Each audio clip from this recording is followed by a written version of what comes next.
Bom dia, pessoal. Bem, pessoal, hoje a gente está iniciando, né, o livro 3 de vocês, tá? Continuando os conteúdos aí da parte de álgebra, falando especificamente sobre funções. Lembrando para vocês que, como eu expliquei para vocês, a gente vai passar boa parte do primeiro ano falando sobre não só os conceitos iniciais de funções, mas classificando os vários tipos de funções e as várias aplicações dela nas ciências exatas, tá bom? Pessoal, só dar uma dica, né, lembrando vocês a início que eu pedi para vocês que vocês iniciem, né, antecipadamente essas aulas através do QR Code que se encontra no início do capítulo. Aquele QR Code vai direcionar vocês para uma página da plataforma do SAS que também tem aulas explicando sobre todos esses assuntos, tá, pessoal? Lembrando mais uma vez a vocês que vocês podem também já estar iniciando os exercícios tanto de sala quanto as atividades propostas e podem já estar entrando em contato comigo para tirar dúvidas, tá ok? Bem, pessoal, hoje a gente vai falar rapidamente sobre função quadrática, né? A gente já falou sobre estudo geral das funções e função, né, nesse caso, função afim, né? E agora a gente vai ver a segunda classificação das funções, né? Então, a função quadrática ela é uma função que, basicamente, ela é utilizada, por exemplo, em problemas em física para descrever lançamentos horizontais, né? Trajetórias de objetos em lançamentos horizontais, e existem outras aplicações práticas para ela, ok?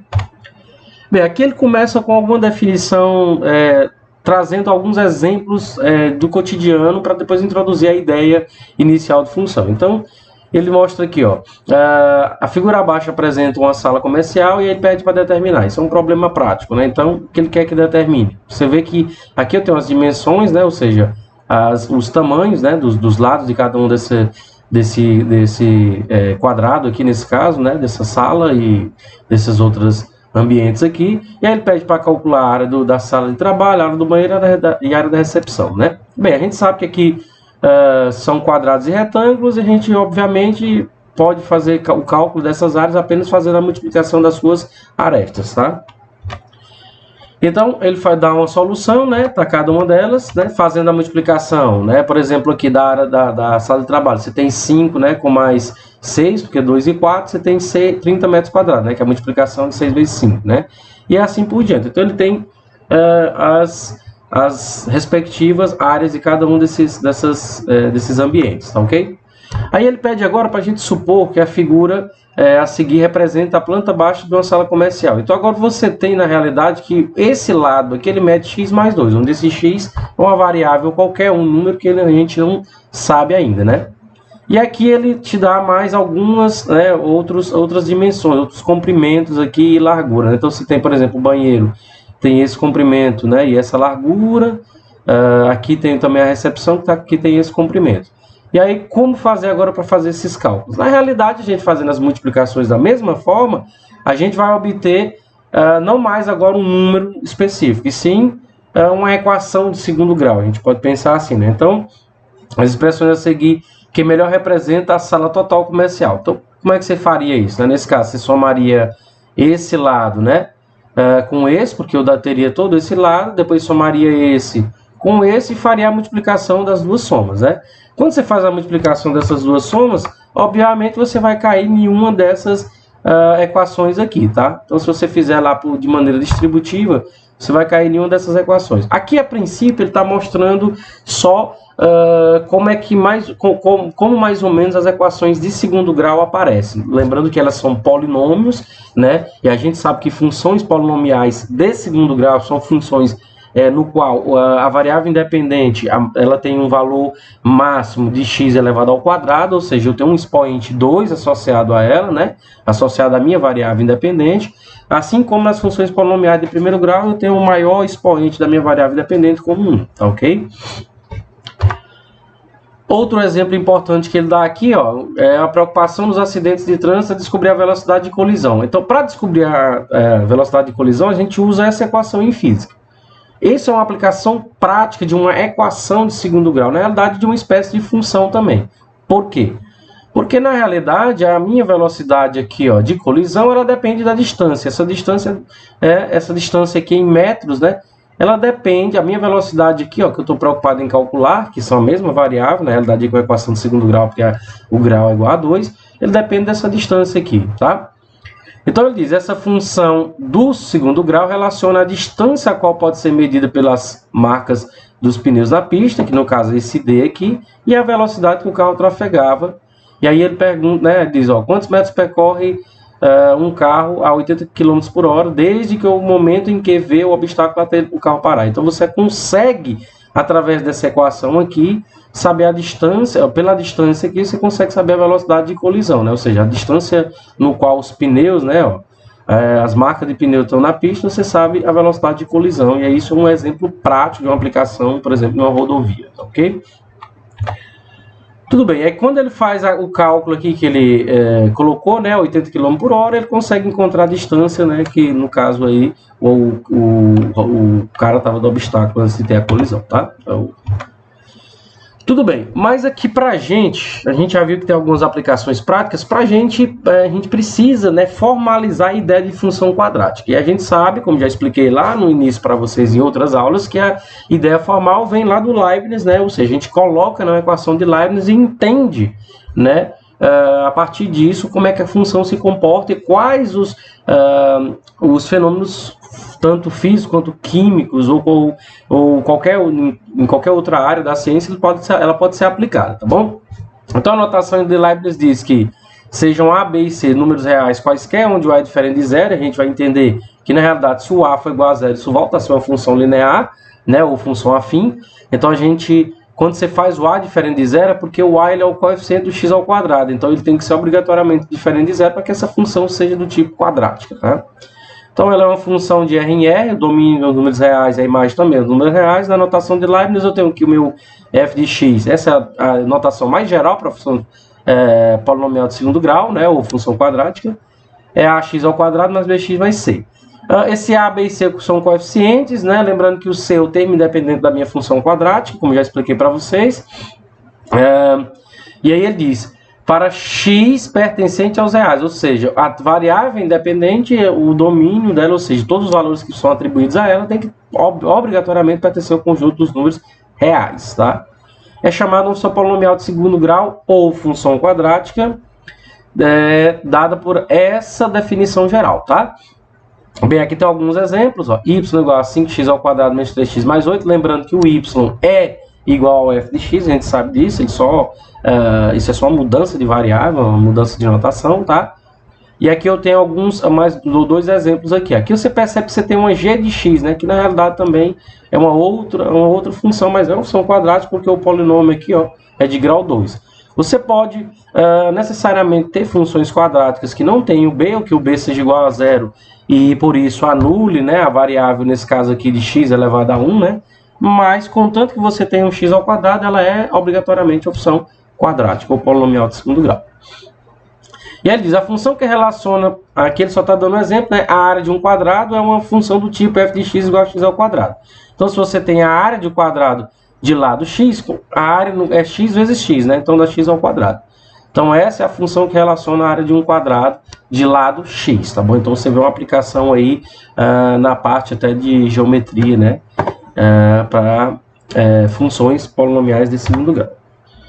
Bem, aqui, pessoal, fica claro, né, que a ideia inicial, a ideia também é a gente entender como se comporta o gráfico. Então, o gráfico de uma função quadrática, como o nome ela é o que nós chamamos de parábola, tá? Então, essa parábola tem algumas características relacionadas aos coeficientes, tá? Existem raízes, a gente sabe que como é uma função polinomial de segundo grau, ela tem duas raízes reais, né, nesse caso aí, e essas raízes podem, de acordo com o valor do delta, né, ela pode assumir alguns valores característicos, tá? Essa função quadrática, a ideia de parábola é um desenho parecido com esse aqui da montanha-russa, nesse caso aqui é uma parábola voltada para baixo, né, a gente pode... nesse caso aqui é uma ponte, desculpa, né? Uma parábola voltada para baixo, mas também tem a parábola voltada para cima. Então, a parábola aqui nesse caso, em parque de diversões, simplesmente olhando a montanha-russa. Que é uma montanha-russa, né? Mostrando aqui que há uma ideia de como é que seria uma parábola. Mas a parábola também a gente pode entender, por exemplo, olhando para uma antena parabólica, né? Então, você vê ela, aquela curvatura, né, da antena parabólica também descreve uma parábola. Por isso que o nome é parabólica, tá? Bem, o gráfico ele é representado de maneira bem grosseira, como esse tipo de parábola. Nesse caso aqui ela é uma parábola de A positivo, ou seja, a variável, o coeficiente que está associado ao x ao quadrado, né, ele é, nesse caso aqui, maior do que zero. Se ele é maior do que zero, essa parábola tem uma concavidade voltada para cima. Isso são as características básicas, né, de funções polinomiais de segundo grau, né? E aí ele mostra o seguinte: a representação gráfica em torno né, de um eixo. Então, a gente sabe que todas as representações de gráficos que a gente vai descrever dentro do estudo de funções são sempre colocadas no que nós chamamos de plano cartesiano, que eu já expliquei para vocês anteriormente, né? Então, o plano cartesiano aqui é uma interseção entre dois conjuntos numéricos, né, representado por retas. A gente sabe que a parábola aqui voltada para cima tem o que nós chamamos de vértice. Esse vértice da parábola ele pode ser tanto embaixo, se ela for voltada para cima, quanto em cima, se a parábola tiver a concavidade voltada para baixo, tá? E a gente vai também, ao final da aula, fazer o estudo do sinal dos vários intervalos dentro dessa parábola, tá bom? Dentro desse gráfico, tá? E aqui ele só está mostrando, né, que a parábola também representa, como eu já falei anteriormente, né, ela pode ser mostrada, pode ser vista, né, de uma maneira assim mais intuitiva, né, olhando para uma antena parabólica, até através de um corte longitudinal de uma antena parabólica, tá? A gente pode mostrar aqui, ó, a ideia de parábola dada por isso aqui. Ele mostra que aqui existem algumas características associadas ao formato, né, das antenas aqui parabólicas, que na realidade são aplicações um pouco mais práticas relacionadas à física e à engenharia, tá bom, pessoal? Mas isso vale a pena vocês verem também. Bem, pessoal, ele mostra aqui agora o exemplo de um gráfico, tá? E esse gráfico é um gráfico de uma função mais simples possível, né? Função quadrática mais simples possível. É uma função do tipo y igual a x ao quadrado, onde você percebe que o coeficiente b e c, ou seja, o termo independente é zero, e o b, que é o coeficiente que está multiplicando o x, ou seja, o coeficiente associado ao x, né, a variável independente de primeiro grau, é igual a zero também. Então, quando você tem uma função desse tipo, nós temos, ó, como a função do primeiro grau, basta atribuir os valores para você, nesse caso aqui, construir o gráfico. Aqui, pessoal, ele faz alguns valores, né? Ele constrói um gráfico aqui em um programa, né? Nesse programa aqui, ele atribui alguns valores na tabela, né? Assim como a gente faz para as funções polinomiais de primeiro grau, e você obtém valores de imagem. Ou seja, você tem valores de domínio, você atribui e obtém valores de imagem. A partir disso, você cria os pontos no plano cartesiano, e aí você consegue construir o gráfico. Perceba que, nesse caso aqui, o A é igual a 1, quando ele não aparece aqui, né, na realidade, ou seja, ele é um A positivo, então isso quer dizer que a parábola ela tem a concavidade voltada para cima, e como o termo independente dessa função desse segundo grau é igual a zero, ela passa obrigatoriamente na origem do plano cartesiano, tá bom? Bem, aqui o primeiro estudo que a gente faz, né, que eu já até adiantei para vocês, das propriedades associadas à função quadrática, é a concavidade e as raízes, tá? Então, para uma função do tipo quadrática, a gente sabe que se o A for positivo, a parábola, né, essa aqui é a função geral, né, a parábola tem a concavidade voltada para cima, tá ok? Ou seja, ela passa, tem um ponto de mínimo e depois ela cresce. Ela decresce, tem um ponto de mínimo, depois cresce de novo. Então, ela tem a concavidade voltada para cima quando o A é maior do que zero, ou seja, o coeficiente que está associado à variável elevada ao quadrado, ou seja, a variável independente elevada ao quadrado. Quando esse valor é negativo, né, a gente tem a concavidade voltada para baixo, ou seja, ela cresce, tem um ponto de máximo e depois decresce, tá ok? Então, esse é o esboço do gráfico quanto às concavidades, né, associadas aos valores dos coeficientes, nesse caso, o coeficiente A. Bem, outra característica básica que a gente precisa entender é o que nós chamamos de raiz, né? Todas as funções têm raiz.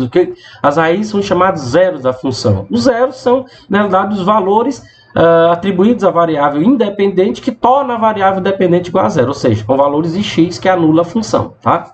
Então, as raízes da função quadrática chama-se zero raiz da função polinomial de segundo grau, ou quadrática, do tipo, isso aqui é a notação de Leibniz, né, uma notação geral para a função quadrática, com A diferente de zero, são os números de x, ou seja, nesse caso aqui não é apenas um número, porque ela não é uma função polinomial de primeiro grau, ou seja, obrigatoriamente que ela tem que ter duas raízes, tá?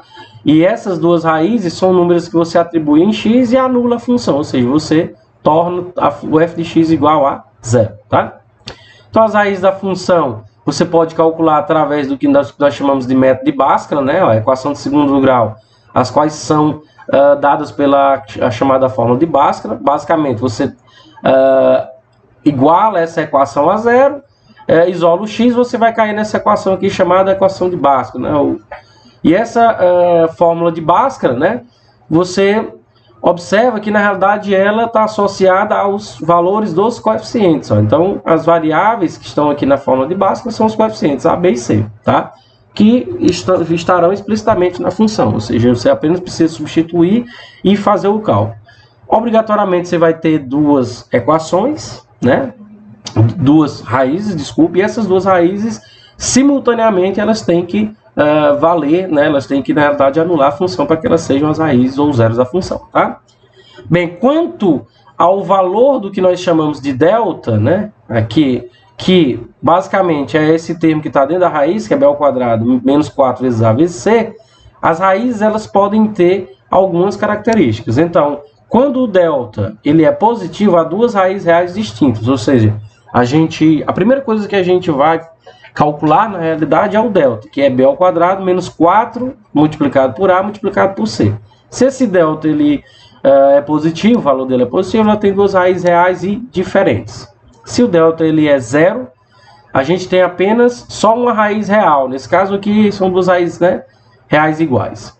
Quando o delta ele é negativo, não há raiz real. Porque se ele é negativo, e como ele está dentro de uma raiz, a gente parte para uma outra classe de números chamada de números complexos, que a gente vai ver isso posteriormente com vocês, tá bom? Ok, aí aqui tem mais algumas características, agora não só quanto ao delta, mas quanto ao delta e também quanto o valor do coeficiente A. Então, se o delta é igual a zero, o coeficiente A, você tem um gráfico dessa forma, e aqui você vai ter os demais gráficos associados a cada valores de deltas e de A's, tá ok? Bem, pessoal, a gente também precisa, outra característica básica que a gente precisa entender é o ponto de interseção da parábola com o eixo OY. O que é o eixo OY, pessoal? O eixo OY quer dizer é a origem em X e um valor qualquer em Y. Ou seja, é o ponto no qual o gráfico toca o eixo do Y, tá? Então, para obter esse ponto, atribuímos o valor 0 à variável x, tá? Da equação da parábola. Então, você tem, se você tem, por exemplo, uma função geral desse tipo, quando você faz x igual a 0, você observa que o f de 0 ele é igual a c. Esse valor de c ele é o valor no qual o gráfico toca o eixo do y. Então, o termo independente para a função de primeiro grau, né, que naquele caso seria o b, ele tem a mesma função do termo independente da função de segundo grau. Apenas que lá de primeiro grau era um b e aqui é um c. Ou seja, o termo que não está multiplicando a variável independente é o termo no qual o eixo, o gráfico toca o eixo do x. Outra coisa que eu esqueci de falar para vocês, vou falar agora, é que as raízes, pessoal, são os pontos nos quais o gráfico da função toca o eixo do x, tá? Então, repetindo para vocês, o termo independente é o valor no qual o gráfico da função quadrática toca o eixo do y, e as raízes são os valores nos quais o gráfico toca o eixo do x, tá bom? Tudo bem? Então, ele dá algum exemplo aqui básico para que a gente possa entender, tá? Então, vamos lá. Ele quer que a gente esboce o gráfico da função, né? Do tipo x ao quadrado menos 6x mais 5. Lembrando que aqui o a é 1, o b é menos 6 e o c é 5. Vamos obter os pontos de interseção da parábola com o eixo x e o y. Então, o que a gente faz? Para o y, a gente iguala o y a zero. O que isso quer dizer? Aqui a gente encontra as raízes, tá? Então, igualando a zero, a gente cai na equação a gente cai na fórmula de Bhaskara, resolve ela e encontra os dois valores das raízes. Uma das raízes é 5, outro das raízes é 1. Então, o que isso quer dizer? Que o gráfico ele toca no x, no 5 e no 1 ao mesmo tempo, tá bom? Assim, a parábola intercepta o eixo OX nos pontos 1, nesse caso aqui, e x igual a 0 e 5 e 0, tá?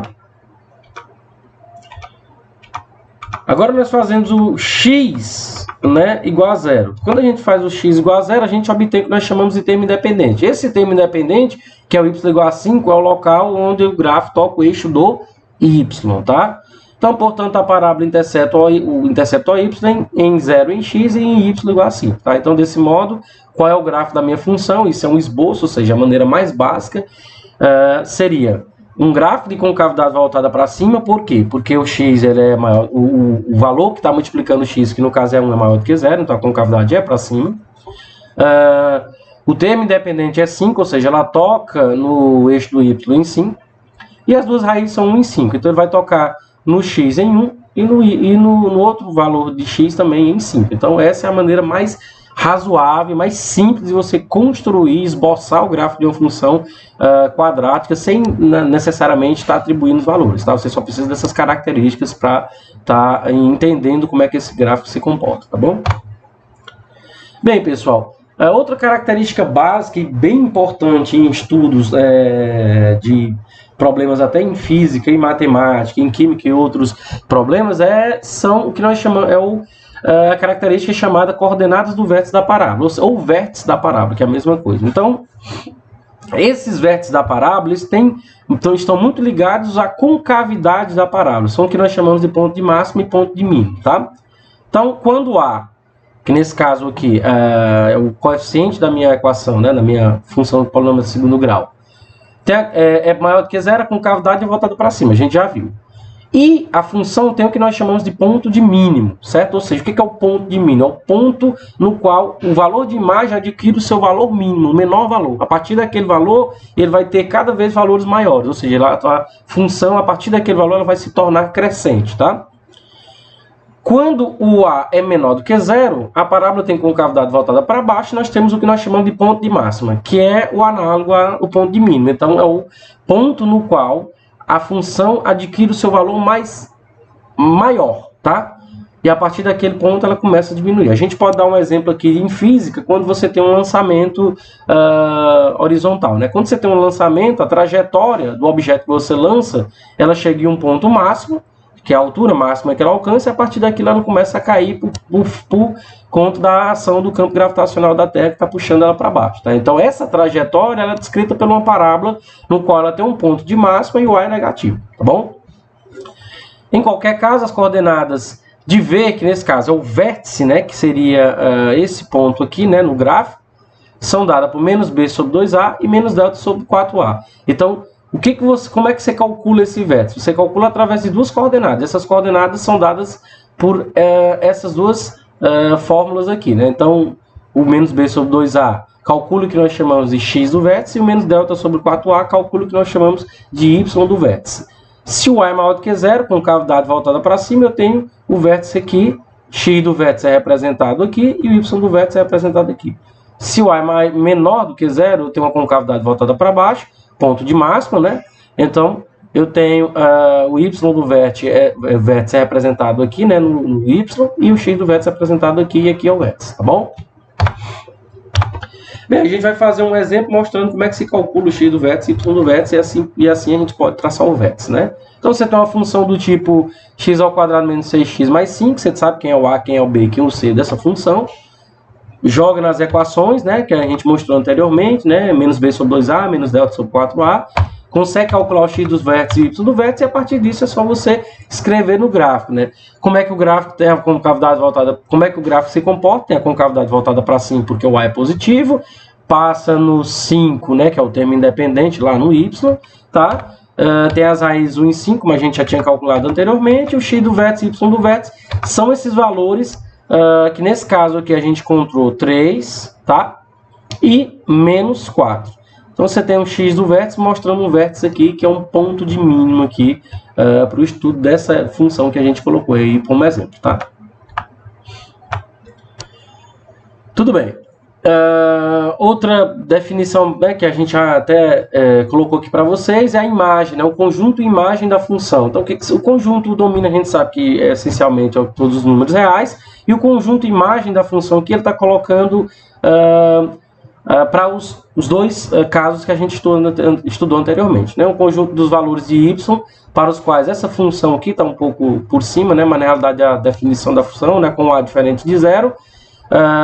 Quando o a é maior do que zero, você tem que a imagem é qualquer valor de y pertencente aos reais, ou seja, valores de imagem pertencente ao conjunto dos números reais, tal que o y é maior ou igual a y do vértice, igual a menos delta sobre 4a. Tá? Então, você tem um conjunto de imagem dada por essa definição geral. Se você tem o a menor do que zero, você tem o y pertencente aos reais, ou seja, valores de imagem pertencentes aos números reais, tal que eles tem que obedecer no tal que o y, sendo menor ou igual ao y do vértice, sendo calculado por menos delta sobre 4a, tá, pessoal?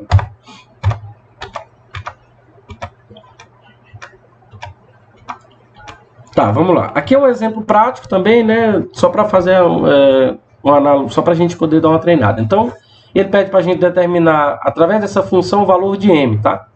Bem, o valor de m, se você parar para pensar, ele está associado aí ao termo independente, né?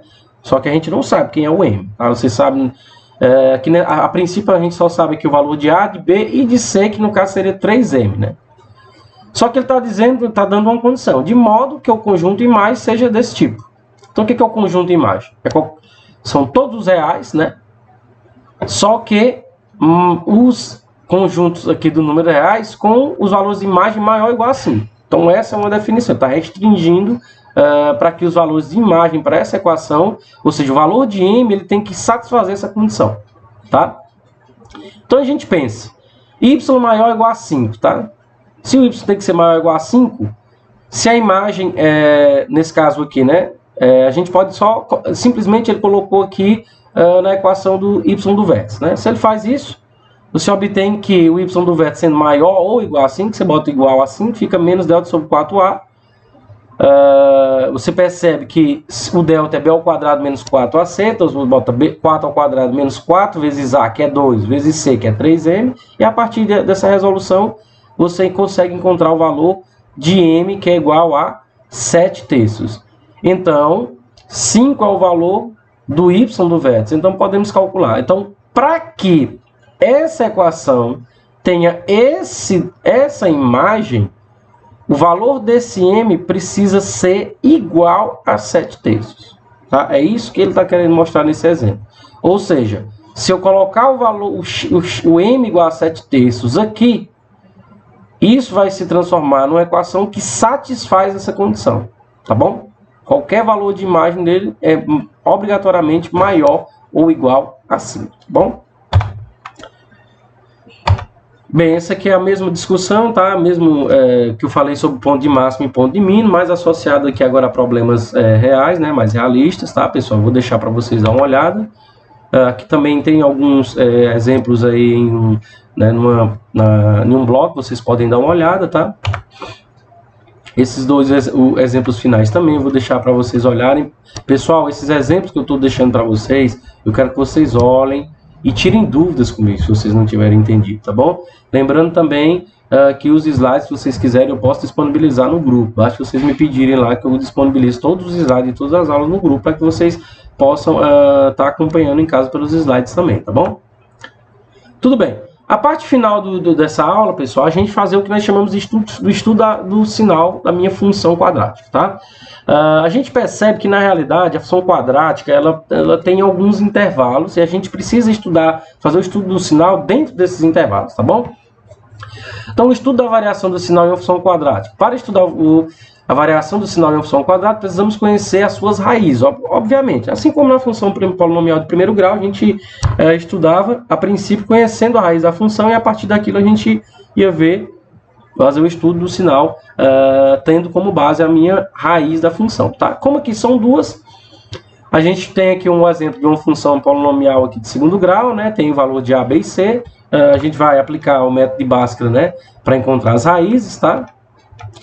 Quando a gente encontra as raízes dela, a gente vai fazer o estudo do sinal baseado nessas raízes, tá bom? Então, aqui é a função, aqui é o gráfico dela, né? Percebe que ela tem a concavidade voltada para cima, as raízes ele já deu 1 e 3, tá? Ele já fez a equação, já fez o cálculo e me deu as raízes diretamente.